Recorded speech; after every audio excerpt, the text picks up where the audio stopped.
A Solas con Dios, los beneficios de la oración. Y hermanos, hemos estado estudiando muchos principios preciosos acerca de la oración. Hemos visto que nos fortalece en momentos de prueba y debilidad. Hemos estudiado que también nos prepara para ganar las grandes batallas espirituales. Hemos visto cómo la oración, hermanos, nos anima cuando Satanás viene y golpea a nuestro corazón. Hace unas semanas también estudiamos acerca de que la oración nos inspira a seguir adelante cuando todos se han ido o nos sentimos abandonados. Hace 2 semanas vimos que la oración nos brinda una esperanza real. Y la semana pasada, ustedes van a recordar que estuvimos predicando sobre que la oración que Dios contesta está conectada con la fe, la paciencia y la perseverancia. Y decíamos, hermanos, que necesitamos ir en oración, pero necesitamos ir con fe. Necesitamos ir en oración, pero necesitamos tener paciencia. Y dijimos también, hermanos, que necesitamos perseverar en aquello que hemos pedido al Señor. Pero muy bien, esta mañana quiero continuar con esta serie de A Solas con Dios y decirles que la oración nos acerca al trono de la gracia de Dios.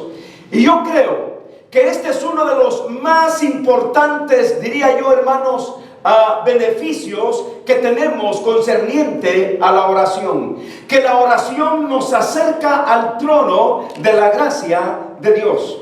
La Biblia nos enseña que tenemos, hermanos, un gran sumo sacerdote que intercede por cada uno de nosotros, sus hijos.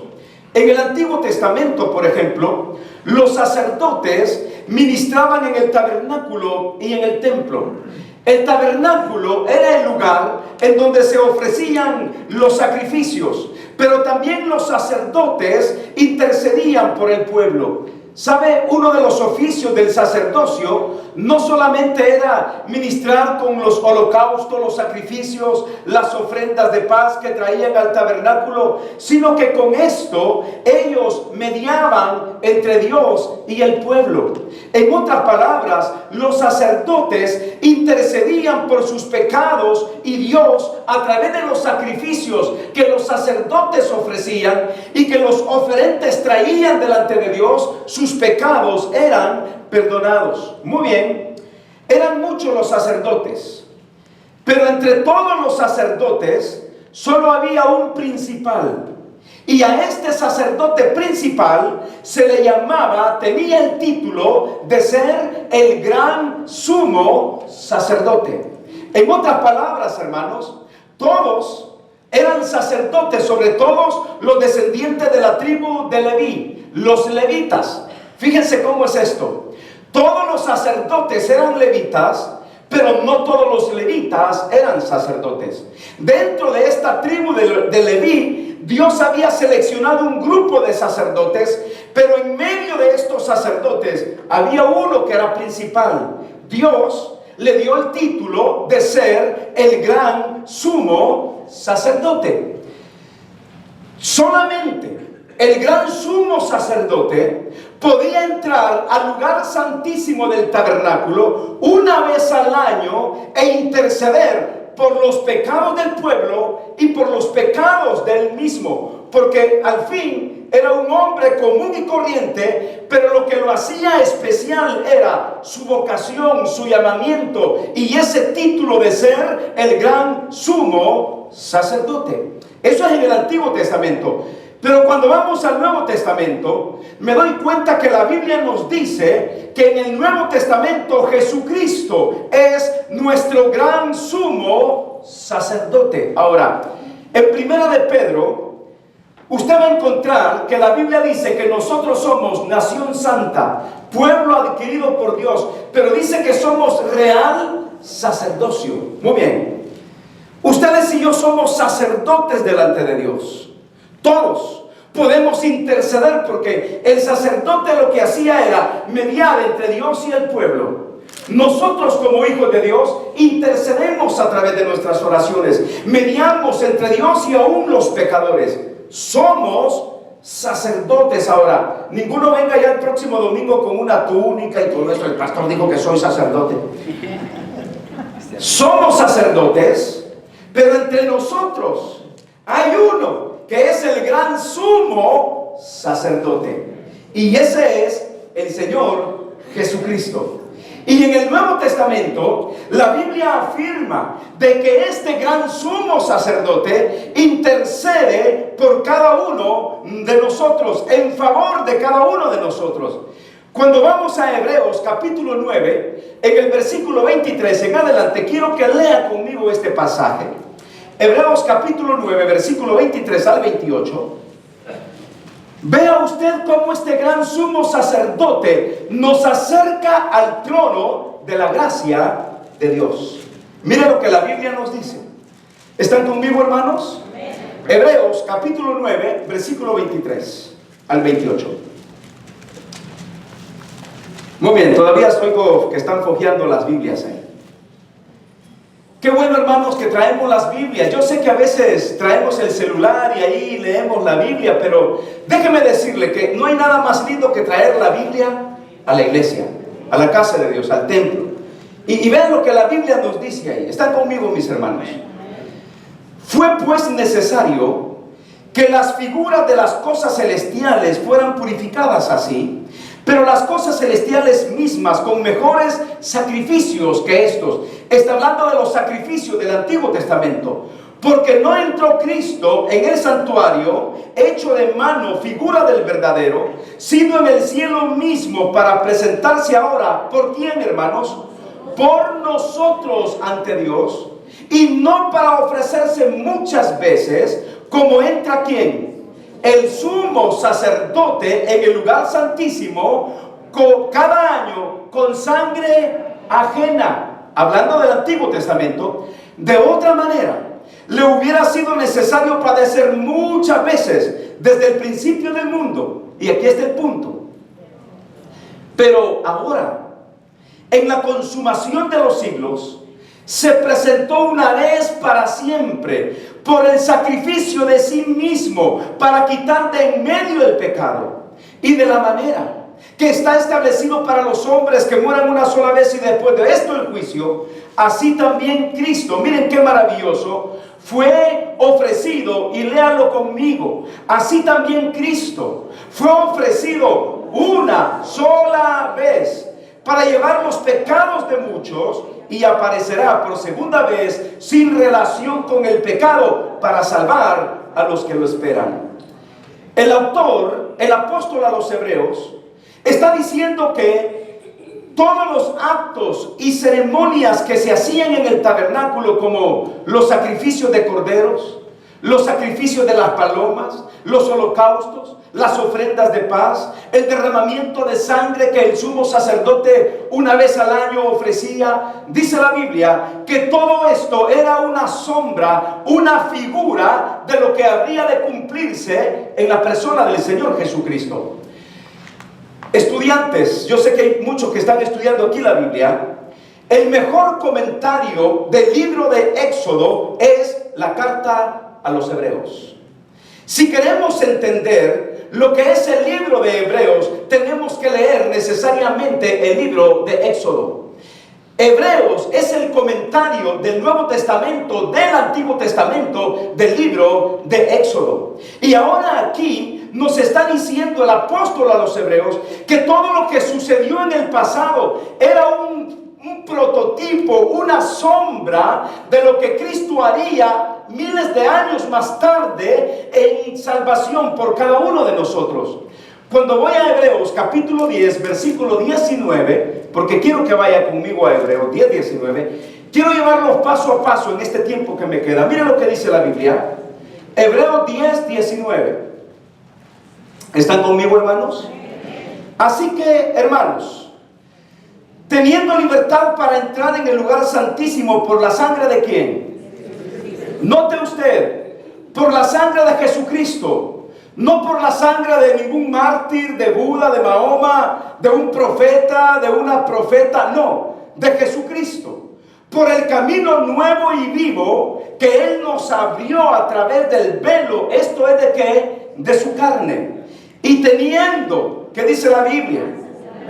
Y teniendo un gran sacerdote sobre la casa de Dios, acerquémonos con corazón sincero, en plena certidumbre de fe, purificados los corazones de mala conciencia y lavados los cuerpos con agua pura. Y lea conmigo el versículo 23. Mantengamos firme, sin fluctuar, la profesión de nuestra esperanza, porque fiel es el que prometió. Mis queridos hermanos, lo que yo quiero decirles esta mañana es que su oración, cuando oramos a Dios, cuando venimos a la presencia de Dios, uno de los beneficios de la oración es que la oración nos acerca al trono de la gracia de Dios, porque ahora contamos no con un sacerdote que se presenta cada año al templo o al tabernáculo. Contamos hoy en día con el gran sumo sacerdote que la Biblia dice que traspasó los cielos e hizo el sacrificio de una vez y para siempre para perdón de nuestros pecados. Y ese gran sumo sacerdote está intercediendo en el trono de la gracia por cada uno de nosotros a través de nuestras oraciones. En Hebreos capítulo 4, y vaya otra vez conmigo, capítulo 4, versículos 14 al 16, mira lo que la Biblia nos dice. Aquí vamos a encontrar que Dios nos dice que tenemos un gran sumo sacerdote que traspasó los cielos y su nombre es Jesús. 4:14, ¿están conmigo, hermanos? Miren, estoy tratando de que leamos la Biblia los domingos del Antiguo y Nuevo Testamento y que abramos la Biblia. Miren lo que la Biblia dice. Por tanto, teniendo un ¿qué, hermanos? Miren, teniendo un gran sumo sacerdote. No está diciendo, por tanto, teniendo un sacerdote, como podría ser cualquiera de ustedes, cualquiera de nosotros.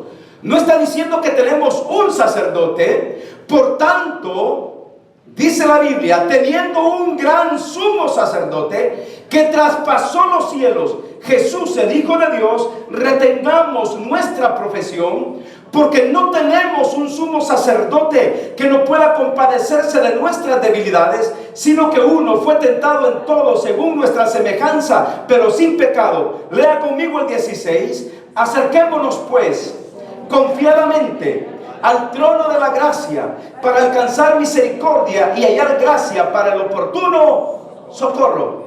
Hermano, yo no sé si usted se emociona o no a leer lo que dice la Biblia. Yo cuando preparo mis mensajes como este, me emociono, le voy a decir por qué. Porque si no hubiera sido por este gran sumo sacerdote que traspasó los cielos de una vez para siempre, todavía estaríamos muertos en nuestros propios delitos y nuestros propios pecados. No tendríamos ningún motivo para la oración. No tendríamos ninguna razón para orar. No tendríamos razón para arrodillarnos, postrarnos delante de Dios, porque tendríamos la necesidad de que otro sacerdote viniera cada año, con sangre ajena para perdonar nuestros pecados. Pero gloria a Dios que la Biblia nos dice que hay un gran sumo sacerdote que atravesó los cielos e intercede por cada uno de nosotros. Me emociona, hermanos. Me alegra que cuando yo oro hay alguien que está intercediendo por mí. Me emociona saber que cuando estoy orándole a un Dios personal, porque hay un sacerdote, el gran sumo sacerdote, intercediendo por mi enfermedad, intercediendo por mis pecados, intercediendo por mis pruebas, intercediendo por las malas circunstancias que atravieso en la vida. El gran sumo sacerdote está a la diestra del trono de la gracia de Dios. Démosle un fuerte aplauso al Señor, porque Él intercede por cada uno de nosotros. Mis queridos hermanos, se nos ordena retener nuestra profesión. Y no está hablando de nuestro oficio como profesionales.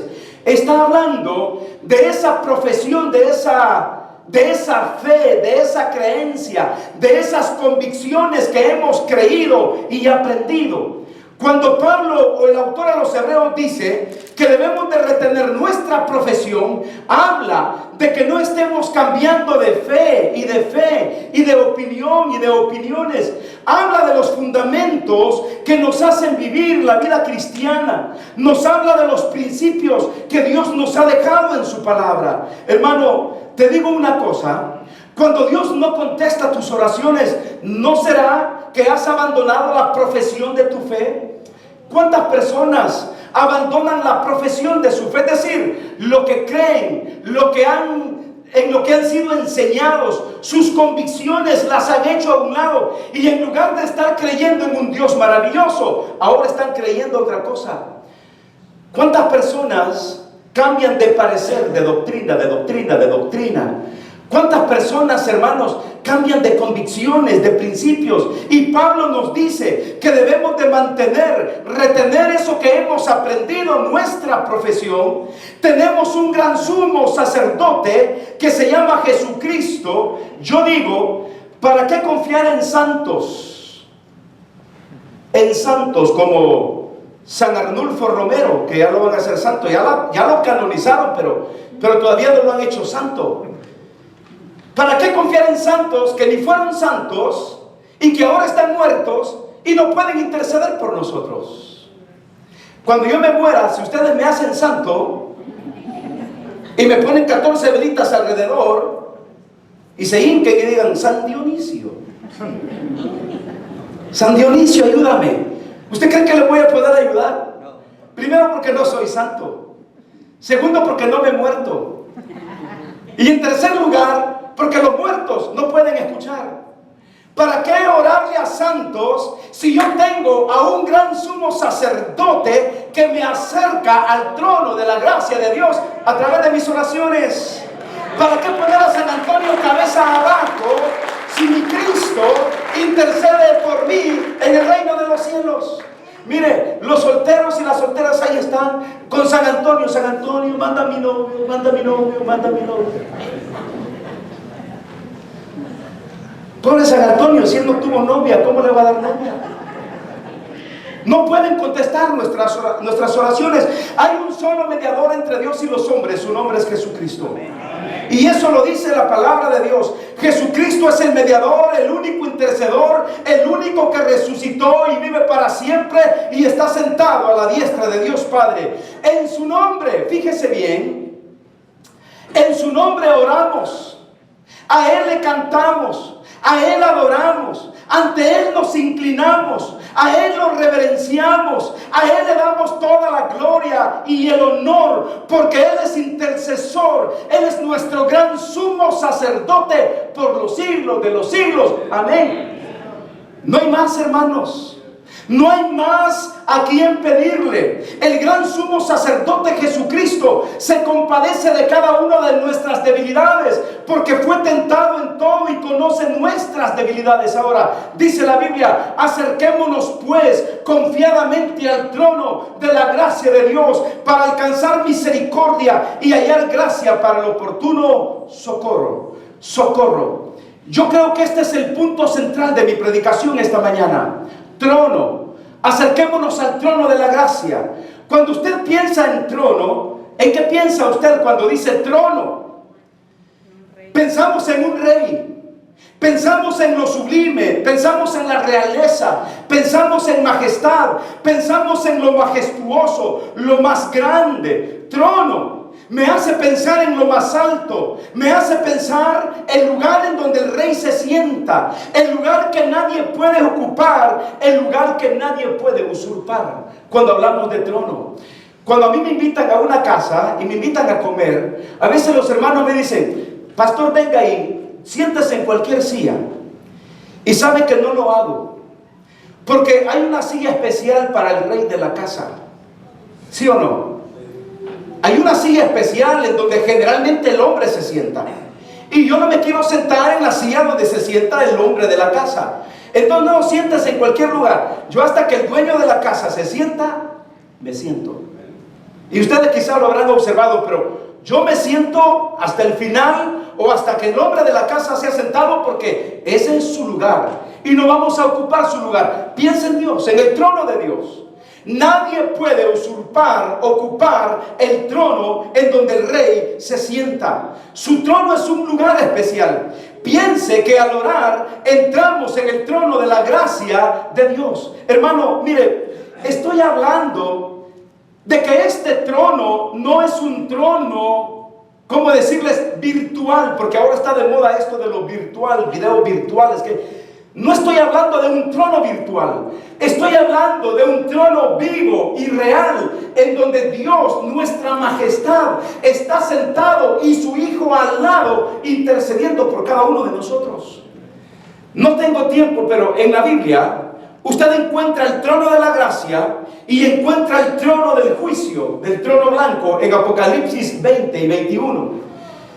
En el trono blanco, que es el trono del juicio, dice la Biblia que Dios, a través de Juan, vio grandes y pequeños, y que el mar dio sus muertos, el Hades dio sus muertos, y se abrieron dos libros: el libro de la vida del Cordero y el libro de la vida, en donde están los registros de todos los seres humanos.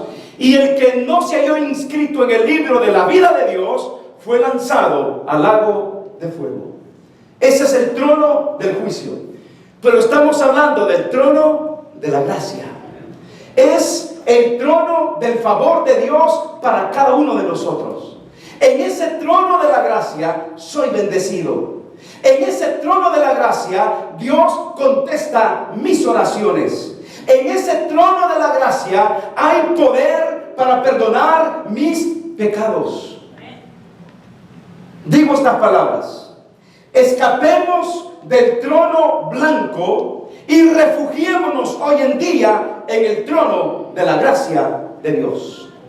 Porque este es el trono del favor de Dios. Este es el trono de la misericordia. Es el trono en donde todos podemos venir y acudir. No debemos acercarnos al trono de la gracia con incredulidad, con falta de fe. Debemos de venir con reverencia y con temor positivo delante de Dios. Hermanos, al trono de la gracia hay que acercarnos conscientes de que estamos en presencia de un rey amoroso, misericordioso, paciente y que tiene cuidado de nosotros. Ahora, ¿no es cierto, hermanos, que los reyes humanos, los reyes de hoy en día, para entrar a su presencia, tienes que pedir audiencia?